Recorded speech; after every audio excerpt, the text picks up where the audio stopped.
Піл уақиғасы. Адалдықтың жеңер күні де алыс емес. Қағбаға шартараптан келіп зиярат етушілер күн өткен сайын арта түсті. Қасиетті Қаратастың мұншалықты көп зияратшысы барын қызғанатындар, көре алмайтындар халықтың мұнда келуіне кедергі қоймақ болады.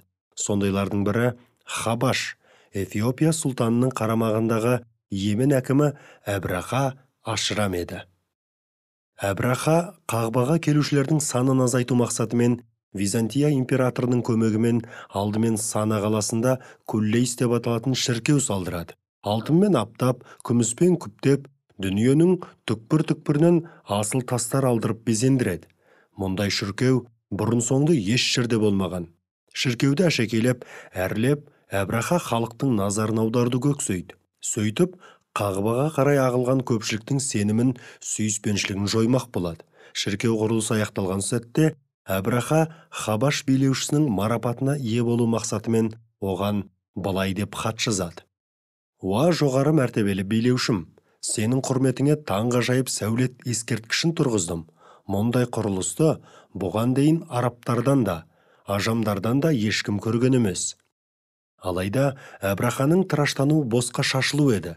Шіркеудің көз жауын аларлық безендірілуін көру үшін ғана келетіндер болды. Келгендердің қай-қайсысы да құрылыстың әсемдігіне бас шайқасатында көп аялдамай шығып кете баратын. Ал Қағбаға қарай ағылушылар легі сағат санап арта түсті. Әбраханың Қағбаның беделін түсіру мақсатымен керемет шіркеу салдырғанынан арабтар тез-ақ хабардар болады. Оның бұл пиғылы халықтың ашу-ызасын туғызады. Кинана тайпасынан Нәуфәл есімді араб шіркеуді ластап мазақ етуді ойлайды. Бір түні осы оймен шіркеуге барып ішіне айналасына дәрет сындырады. Ертеңгісін болған жайды естіп білген Әбраха ашуланып, арабтарға осы қарсыласқаным қарсыласқан, Қағбаның күлін көкке ұшырмасам ба дейді. Сонан соң Қағбаны құлату үшін Меккеге жорыққа әзірленеді. Хабаш билеушісінен бүкіл дүниеде аты аңызға айналған Махмұд атты пілді сұратып алдырады. Әбраха әскерін жан-жақты дайындайды. Меккеге жолға шыққанда өзі Махмұдқа мініп қол бастайды. Меккеге жақын келгенде алдын ала жаушыларын жібереді. Алғаш барғандар Меккеге кірер-кірместен Мұхаммед пайғамбардың Аллахтың оған игілігімен сәлемі болсын, атасы Әбділмүтәліптің 200 түйесін Құрайыштар мен жергілікті бір тайпаның бір талай малын алып қояды. Ол кезде Әбділмүтәліп Құрайыш тайпасының басшысы еді. Әбраха Құрайыштықтарға елшісін жіберіп былай дейді. Мен сендермен соғысуға келгем жоқ, тек мына Қаратасты құлатуға келдім. Қарсыласпаңдар, мал жандарыңа титтейде зияным болмайды. Егер Құрайыш тайпасының басшысы менімен шайқасқысы келмесе, қасыма келсін.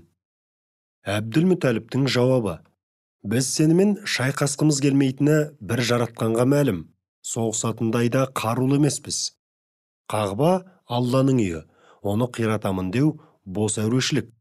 Оны бір Алланың өзі қорғамаса, бізде оны қорғайтындай, Әбрахаға қарсы тұратындай күшті жоқ. Осылай деген соң Әбділмүтәліп келген елшісімен ілесіп Әбрахаға барады. Әбділмүтәліп келбетті, бойшаң, жарқын жүзді адам.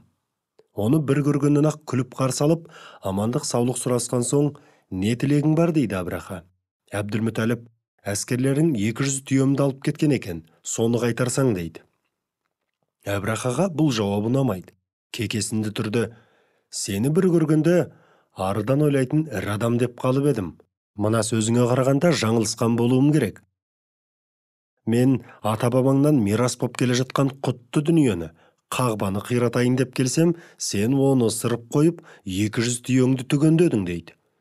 Әбділмүтәліп Әбраханың зілді кекесініне мән берместен: мен өз түйелерімнің ғана иесімін. Қағбаның иесі, құдіретті қорғаушысы бар. Әрине, оны қорғап қалады дегенде, Әбраха ашуға мініп, маған қарсы келіп, оны ешкімде қорғай алмайды деп айғайлайды. Әбділмүтәліп бұл жолы да түк болмағандай: оған менің еш қатысым жоқ дейді.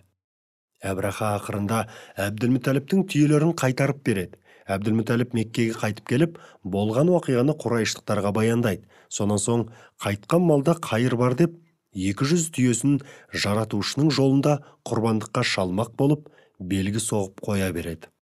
Әбділмүтәліп Әбраханың әскерлерінің зұлымдығынан сақтану үшін халқын жинап, уақытша Меккеден кетулерін талап етеді.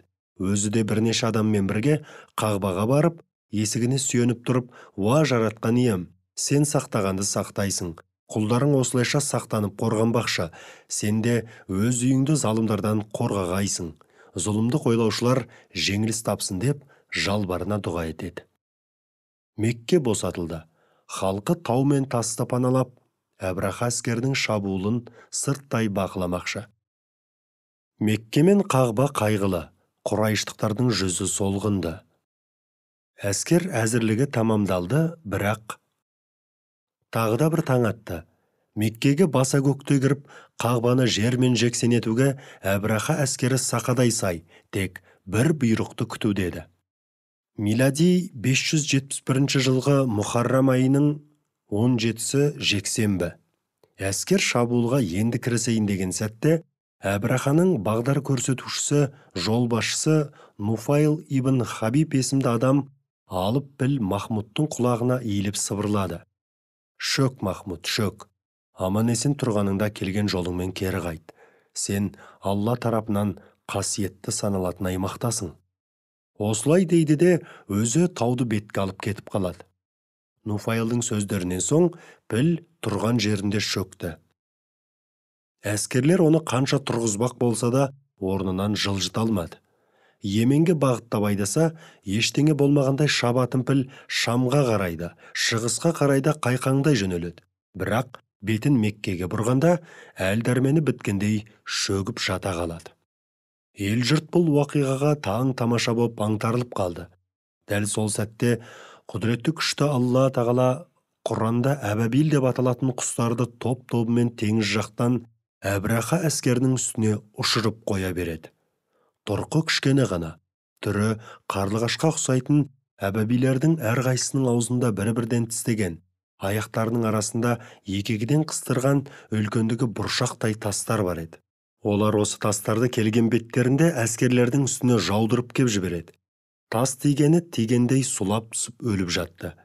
Әпсәтте не болғанын аңдамаған әскерлер айнала құлаған адамдар мен жануарларды көргенде беталды қаша бастайды. Әбраха да әреңдегенде құтылады, алайда тас тиген денесінің жарасы жазылмай, ақыры арманына жете алмай, о дүниеге аттанды. Қағбаға шабуыл жасаудан бас тартқан үшін Махмуд атты піл де аман қалады.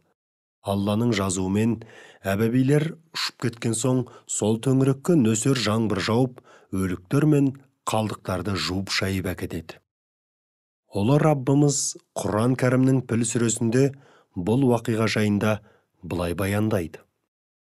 Раббыңның пілдермен келген әскерге не істегенін көрмедің бе?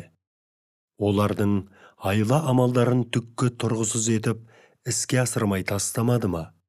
Төбелеріне топ-тобымен әбәбил құстарын жіберді. Оларға піскен топырақтан тас жаудырды. Ақырында оларды шұрық тесік болған егістік жапырақтарындай қылды. Піл сүресі 1-5 аяттар. Бұл оқиға ардақты пайғамбарымыздың пайғамбарлығының бір дәлелі. Әлбетте, Алла тағала рахымы мен хикметі арқылы Хабибінің, яғни ең сүйікті құлы, Әзіреті Мұхаммедтің, оған Аллахтың игілігі мен сәлемі болсын, құрметі үшін қасиетті мекенді Әбраха әскеріне тап-татпасы айтпаса да түсінікті.